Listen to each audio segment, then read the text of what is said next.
Who's afraid of corporate GHG impact accounting? Well, maybe a lot of companies, but they should not be.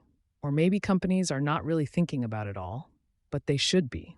Other companies may not see impact accounting as an opportunity, but they should. And the time to focus on this is now, especially since the Greenhouse Gas Protocol, GHGP, is in the process of considering the development of an impact reporting framework and has issued a request for information RFI on the topic that is open until May 31st. What exactly is impact accounting? Impact, or consequential accounting, is a simple concept. Measure and report the actual real-world change in greenhouse gases, emissions avoided, reduced, or removed by a company's intervention. The concept of impact accounting is not new. The GHGP released its project protocol in 2005, which was primarily intended to provide guidance to developers undertaking projects that could qualify for credits under the Kyoto Protocol. Impact accounting differs in important ways from the traditional inventory accounting. Inventory accounting is about allocating or attributing to a company the emissions resulting from its business activities within its value chain, scopes 1, 2, and 3. Both inventory accounting and impact accounting are important, but they answer different questions. While a company's inventory is considered its footprint, an impact accounting ledger can be thought of as a measurement of its handprint. What's in it for you? Companies adopt climate programs for a variety of different reasons: to be a leader in response to competitive pressures, to enhance social license, to mitigate risk, for cost savings, for new market development, for community and stakeholder relations, as well as for talent attraction and retention. Regardless of the reasons, a company would like to be able to show and claim that their actions resulted in actual climate benefit. Most companies set targets based on inventory accounting and measure progress through inventory reductions.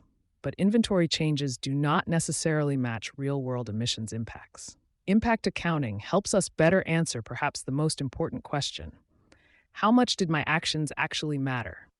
Impact accounting can help a company make investment decisions. A company with facilities in California and Nevada may want to choose a site for on-site solar. Both have good solar resources, and similar performing systems in either state will yield the same number of zero carbon per megawatt-hour certificates, RECs, and result in the same market-based inventory reduction. But because Nevada's grid is 20 to 25% dirtier, the actual emissions impact of adding the array there is notably larger. Impact accounting reveals the real impact the company would achieve from each potential project. Impact accounting also can expand the options a company has to reduce emissions beyond what inventory accounting reflects. A company installs a combined heat and power unit at an industrial facility. Because the unit's capacity is sometimes greater than the company's needs, it provides heat and power to the local community, displacing fossil fuels. With inventory accounting, the climate benefit of reducing the community's fossil fuel use is not captured.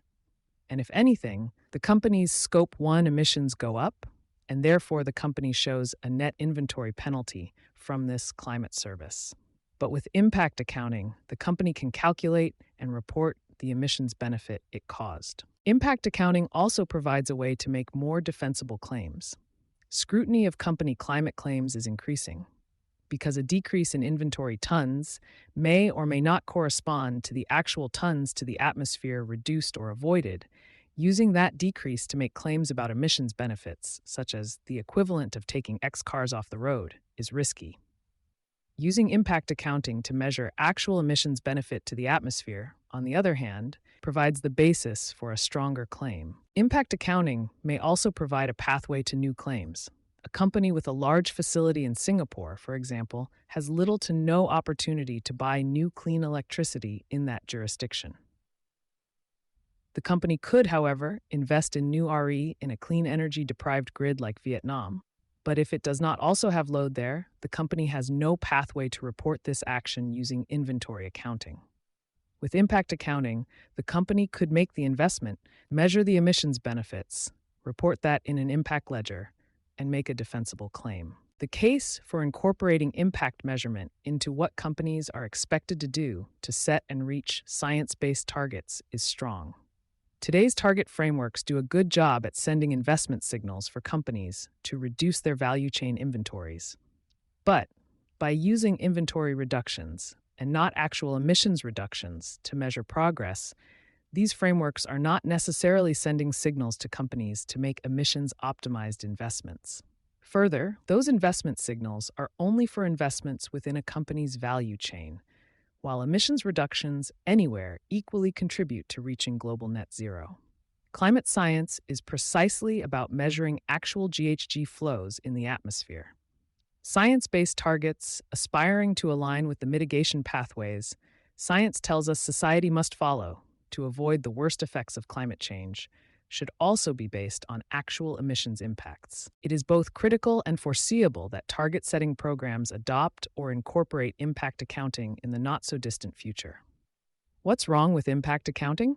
Some argue that it would encourage companies to pursue emission reductions outside their own carbon footprints, thus abdicating their responsibility for their own emissions. But why does that really matter? It is likely that companies will find large and addressable emissions reductions opportunities in their own value chain. But they may not, like in the Singapore example above. The climate does not care what emissions are in whose inventory. It only cares about emissions.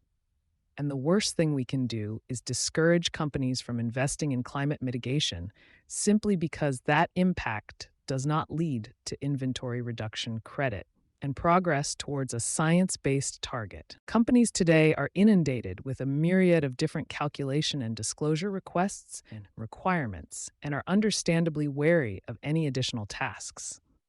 Impact accounting is another task, but one that aligns directly with what corporate climate investments are really meant to accomplish: climate benefit. Ensuring that impact accounting frameworks will work for companies begins with participating in their development, such as by responding to the GHGP's current RFI.